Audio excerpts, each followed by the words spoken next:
नमस्कार दोस्तों, आप सभी का एक बार फिर से एपीएचटी क्लासेस में हार्दिक स्वागत है। दोस्तों, आज हमारा जो टॉपिक होगा वो गौतम बुद्ध के बारे में हम लोग बात करेंगे कि गौतम बुद्ध का जन्म कैसे होता है। हम लोग बात ये नहीं करेंगे कि सिद्धार्थ का जन्म कैसे होता है, हम लोग बात करेंगे कि गौतम बुद्ध का जन्म कैसे हुआ था।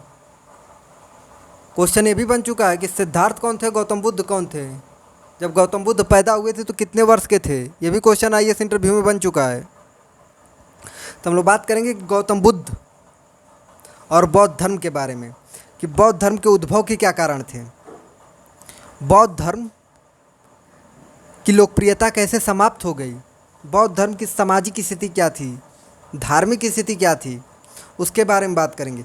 इसको हम लोग दो पार्टों में करके देखेंगे। पहला एक पार्ट हम लोग देखेंगे तथ्य के रूप में, जिसमें हम लोग बौद्ध संगीतियों को भी देखेंगे और कौन से पुरुष, कौन से राजा और क्या बोलते हैं, कौन सी महिलाएं थी या कौन से शिष्य थे उनके, जो क्या बोलते हैं बौद्ध धर्म को आगे बढ़ाने में महत्वपूर्ण भूमिका निभाए। तो इसके बारे में हम लोग बात करेंगे। तो इसको हम लोग गौतम बुद्ध के बारे में आज देखेंगे कि गौतम बुद्ध बौद्ध धर्म, पहले यहाँ पे लिख लेते हैं बौद्ध धर्म, ठीक, बौद्ध धर्म। और बौद्ध धर्म को दो भागों में देखेंगे हम लोग। अपने समझने के लिए पार्ट 1 कर लेंगे और यहाँ पार्ट 2 कर लेंगे। इसमें हम लोग देखेंगे गौतम बुद्ध यानी सिद्धार्थ। सिद्धार्थ कौन थे, सिद्धार्थ के माता कौन थे, माता कौन थी, सॉरी, और सिद्धार्थ के पिता कौन थे, सिद्धार्थ को पाला कौन था, और सिद्धार्थ की क्या एक कह सकते हैं हम लोग कि किस स्थिति को या किस परिस्थिति में वो गृह त्याग किए, कब वो क्या बोलते हैं गृह त्याग करने के बाद कब वो शिक्षा ग्रहण किए, कब उनका जन्म हुआ, कब मृत्यु हुआ, कब ज्ञान की प्राप्ति हुई, और कब वो अपना पहला उपदेश देते हैं, और सबसे ज़्यादा उपदेश कहाँ देते, कब मृत्यु हुई। इसके बारे में बात करेंगे। जो कंसेप्ट सिर्फ और सिर्फ फैक्ट रहेगा, और ये क्या बोलते हैं आईएएस प्री के लिए रहेगा। किसके लिए, आईएएस प्री।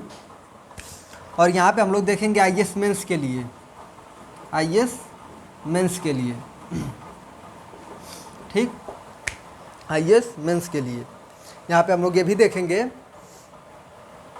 कि जब 6ठी शताब्दी ईसा पूर्व में, जब 600 BC जिसे हम लोग कहते हैं, वहाँ पे कई धर्म, ऐसा नहीं है कि सिर्फ बौद्ध धर्म था, जैन धर्म के बारे में बात कर चुके हैं हम लोग, और वहाँ पे कई धर्म उदय हुए थे, लगभग 62 से 64 धर्म थे, लेकिन सिर्फ 2 ही ऐसे धर्म थे जो बहुत आगे तक गए। एक गौतम बुद्ध यानी बौद्ध धर्म, और दूसरा जैन धर्म। जैन धर्म और बौद्ध धर्म में क्या समानता था और क्या असमानता था, यह भी क्या बोलते हैं आईएएस प्री का क्वेश्चन बनता है। और दोनों में से कौन ज़्यादा मध्यम मार्गी था, यह भी क्वेश्चन बन चुका है आईएएस में। तो जैन धर्म ज़्यादा मध्यम मार्गी था, ठीक, तो उसके बारे में बात करेंगे, ठीक। तो अभी देखते हैं कि सिद्धार्थ कौन थे। तो सिद्धार्थ के बारे में इसको इधर मिटाते हैं और सिद्धार्थ के बारे में बात करते हैं। आईएएस प्री के लिए यहाँ सिद्धार्थ को देखिए,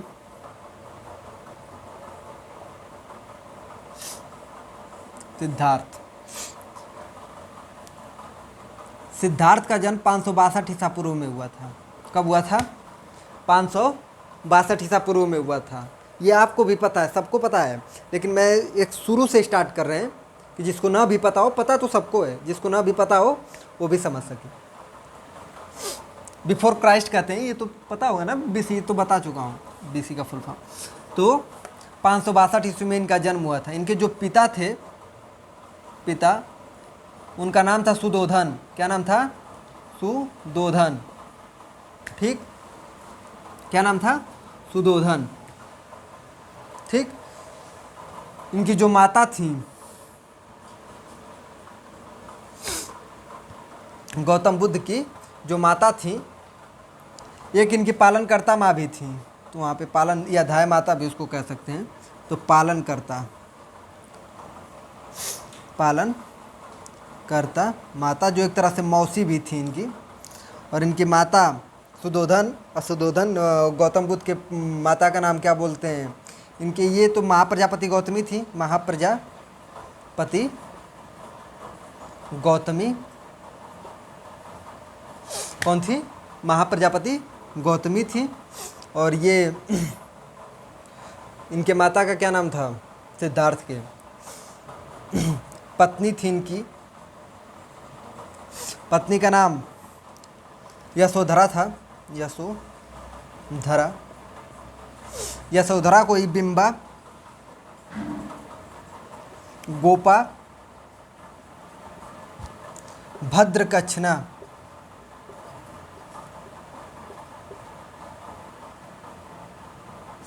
और इनकी माता महामाया थी, महामाया। ठीक। पिता कौन थे, सुदोधन। माता कौन थी, महामाया।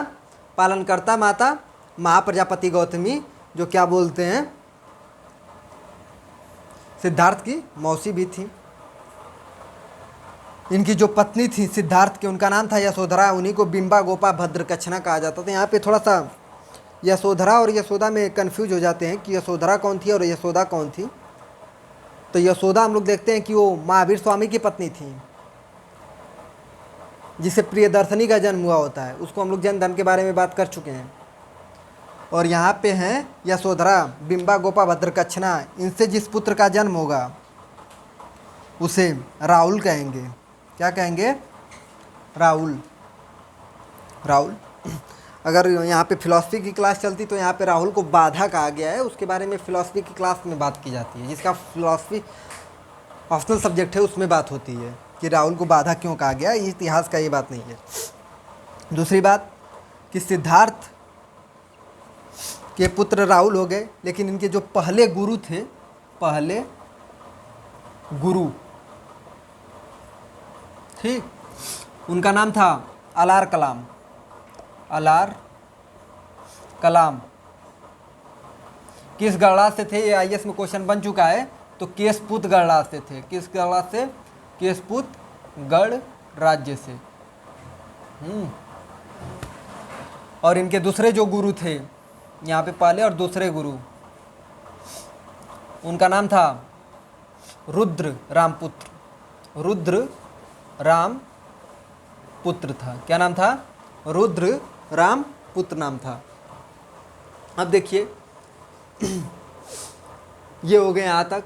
अब सुनिए, जब गौतम बुद्ध का जन्म हुआ तो उसी समय एक कौडिल्य नामक एक ब्राह्मण रहते थे। किसके दरबार में,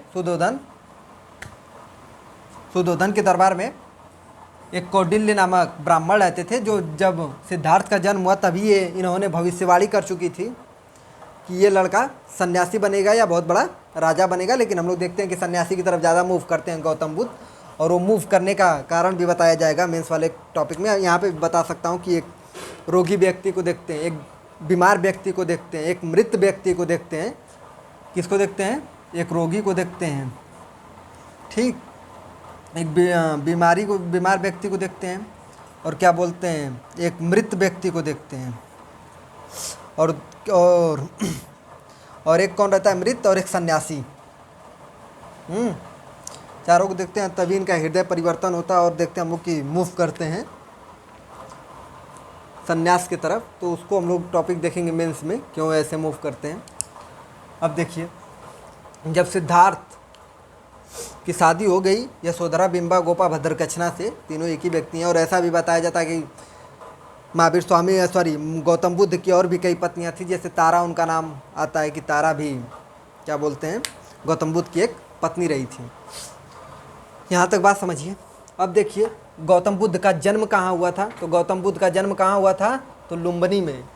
कहाँ हुआ था, लुम्बिनी में। लुम्बिनी यानी नेपाल में। और इसको आधुनिक नाम इसका लुम्बिनी का आधुनिक नाम क्या है बताइए। तो लुम्बिनी का आधुनिक नाम लुम्बिनी का आधुनिक नाम क्या है अभी बताते हैं उसको। रुम्मनदेई। क्या नाम है, रुम्मनदेई।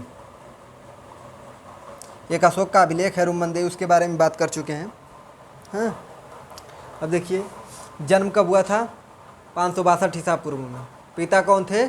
सुधोधन। माता कौन थी? माँ माया। पालनकर्ता माता कौन थी? महाप्रजापति गौतमी। पत्नी कौन थी? तो यशोधरा।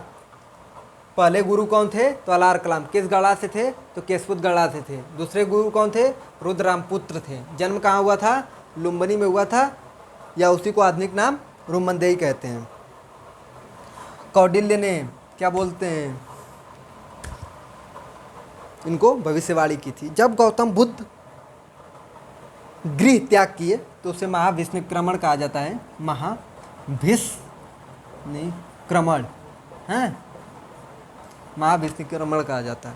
ये क्वेश्चन पीसीएस उसीएस में बन चुका, आईएएस में बन चुका है, इसलिए दोबारा नहीं बन सकता, लेकिन पीसीएस में बन सकता है कि जब गौतम बुद्ध गृह त्याग किए, गृह त्याग, तो उसको किस नाम से जाना जाता है? तो महाविष्णुक्रमण के नाम से जाना जाता है। जब गौतम बुद्ध गृह त्याग किए तो उन्होंने एक इनका घोड़ा था, घोड़ा का नाम कंथक और सारथी का नाम चन्ना था। घोड़ा कौन था? कंथक, और सारथी का नाम चन्ना था। इन दोनों को वहाँ से वो किया और फिर अपना बाल मुड़वाए और उसके बाद चल पड़े वैशाली के पास, और यहीं पे अलार कलाम से उनकी मुलाकात होती है, लेकिन वो उनसे संतुष्ट नहीं हो पाते हैं, और संतुष्ट न होने के बाद फिर दोबारा यहाँ पे रुद्र रामपुत्र से मिलते हैं, और इनसे भी संतुष्ट न होने के बाद 5 ब्राह्मणों के साथ, भटिये उटिये सब उसमें रहते हैं, भदिये, और इनको लेकर पहुँचते हैं बोध गया। और वहाँ पे क्या बोलते हैं, पिपल वृक्ष के नीचे इनको ज्ञान प्राप्ति, किस वृक्ष के नीचे हुआ था ज्ञान प्राप्ति? तो पिपल वृक्ष के नीचे, पिपल वृक्ष के नीचे इनको ज्ञान की प्राप्ति हुई थी। ज्ञान प्राप्ति या इसी को निर्वाण कहा जाता है। क्वेश्चन ये भी बन चुका है कि बौद्धों का परम लक्ष्य क्या था? बौद्धों का परम लक्ष्य क्या था? तो निर्वाण की प्राप्ति। अब देखिए, जब निर्वाण की प्राप्ति के लिए पीपल वृक्ष के नीचे पहुंचते हैं, वहाँ पे अपना आसन लगाते हैं और बैठते हैं, तभी बहुत ज़्यादा मध्यम मार्गी हो चुके रहते हैं, तभी कुछ लोग वहाँ से गाना गाते हुए जाते हैं कि और उसी में एक महिला रहती है जिसका नाम रहता है सुजाता। क्या नाम रहता है? सुजाता। सुजाता महिला इनको खीर खिला देती है गौतम बुद्ध को, और जो इनके 5 शिष्य रहते हैं वहीं से फिर वापस चले आते हैं, और वापस चलकर कहाँ आते हैं? सारनाथ में। सारनाथ को मृगदा और इसी पत्तनम के नाम से भी जाना जाता है, जो उत्तर प्रदेश के वाराणसी ज़िले के आसपास है। ठीक, अब देखिए, जब वहाँ पे ये चले आते हैं और उसके बाद गौतम बुद्ध अपना ज्ञान प्राप्ति में लीन रहते हैं, और उसके बाद तत्पश्चात जब उनको ज्ञान की प्राप्ति होती है, ज्ञान की प्राप्ति हुई, तो वहीं पे 2 बंजारे ऐसे रहते हैं जिनको ऐसा बताया जाता है कि वही 2 बंजारे सबसे पहली बार इनके शिष्य बने थे। और वहाँ से तत्पश्चात वो सारनाथ आते हैं, मृगदा और इसी पत्तनम आते हैं, और उसी 5 ब्राह्मणों को पहला अपना उपदेश देते हैं, और उसी उपदेश को पहली बार उपदेश दिए कहाँ पे? सारनाथ में। पहला उपदेश कहाँ दिए? सारनाथ में, जिसे किस नाम से जाना गया? धर्म चक्र प्रवर्तन। धर्म चक्र प्रवर्तन। क्वेश्चन ये भी बन सकता है कि धम्मे की स्तूप कहाँ है? तो वहीं है। ठीक, सारनाथ में। तो यहाँ पे क्या होता है? सारनाथ में इनको ज्ञान की प्राप्ति होती है। इन्हीं के 2 शिष्य थे, एक का नाम आनंद था, आनंद, और दूसरे का नाम उपाली था। क्वेश्चन ये भी बन चुका है कि बौद्ध धर्म में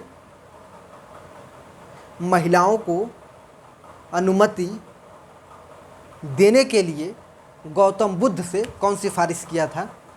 तो आनंद किए थे। और वैशाली में सबसे पहली बार महाप्रजापति गौतमी को क्या बोलते हैं? बौद्ध संघ में शामिल किया जाता है, और उसके बाद देखते हैं कि हम लोग आम्रपाली सबको किया जाता है। वही अजातशत्रु वाली जो कहानी मैं बताया था, आम्रपाली से प्यार करता रहता है, लिच्छवी की रहने वाली रहती है, लव के बारे में बता चुका हूँ मैं। तो वही आम्रपाली, फिर उसके बाद वो सब प्रवेश करती हैं। गौतम बुद्ध का एक भाई रहता है, गौतम बुद्ध का एक भाई रहता है, इसको मिटाते हैं फिर लिखते हैं। नहीं तो यहीं लिख देते हैं। गौतम बुद्ध का एक भाई रहता है जिसका नाम रहता है देवदत्त। यह भी क्वेश्चन मैं बता चुका हूँ, यह भी आईएएस में पूछा जा चुका है कि किसके कहने पे अजातशत्रु ने अपने पिता यानी बिंबिसार जो हर्यक वंश का संस्थापक है उसकी हत्या किया था। तो देवदत्त के कहने पे। देवदत्त चचेरा भाई रहता है किसका? गौतम बुद्ध का, यानी सिद्धार्थ का। जब यहाँ पे हम लोग देखें कि गौतम बुद्ध क्या बोलते हैं, सिद्धार्थ के नाम से जानते हैं, और जब 35 वर्ष की अवस्था में जब उनको ज्ञान की प्राप्ति होती है तब उनको बुद्ध कहा जाता है। तो क्वेश्चन आईएएस में बन चुका है कि गौतम बुद्ध जब पैदा हुए तो कितने वर्ष के थे? तो 35 वर्ष के थे। महावीर स्वामी जब पैदा हुए थे, तो इसको भी आप लिंक कर सकते हैं। ठीक, अब देखिए, पहला उपदेश दे दिए सारनाथ में। सबसे ज़्यादा उपदेश कहाँ दिए थे गौतम बुद्ध? तो श्रावस्ती में। श्रावस्ती में कहाँ दिए थे? श्रावस्ती में। सबसे ज़्यादा उपदेश गौतम बुद्ध कहाँ दिए थे? तो श्रावस्ती में दिए थे। जब गौतम बुद्ध की मृत्यु हुई 83 वर्ष की अवस्था में कुशीनगर में, मलगढ़ राज्य में, और वहाँ पे यह भी क्वेश्चन बन चुका है आईएएस में कि गौतम बुद्ध अपना अंतिम उपदेश किसको दिए थे? गौतम बुद्ध अपना अंतिम उपदेश किसे दिए थे? तो उसका नाम था सुबध। सुबध, ठीक, अंतिम उपदेश किसे दिए थे? तो सुबध। और ये कहाँ था? कुशीनगर के पास। ठीक, तो जब इनकी मृत्यु हुई कुशीनगर में, कब? 83 वर्ष की अवस्था में। और उसके बाद हम लोग देखते हैं कि गौतम बुद्ध की मृत्यु के बाद 4 बहुत संगतियाँ होती हैं, सम्मेलन होता है। उसके बारे में हम लोग बात कर ले कि 4 बहुत संगतियाँ क्या है। अभी और गौतम बुद्ध के बारे में बात करना है। ये तो बस प्री के लिए एक फैक्ट देख रहे हैं हम लोग। अभी ये भी देखेंगे कि जब गौतम बुद्ध गर्भ में थे तो उनका प्रतीक चिन्ह क्या था? तो हाथी था।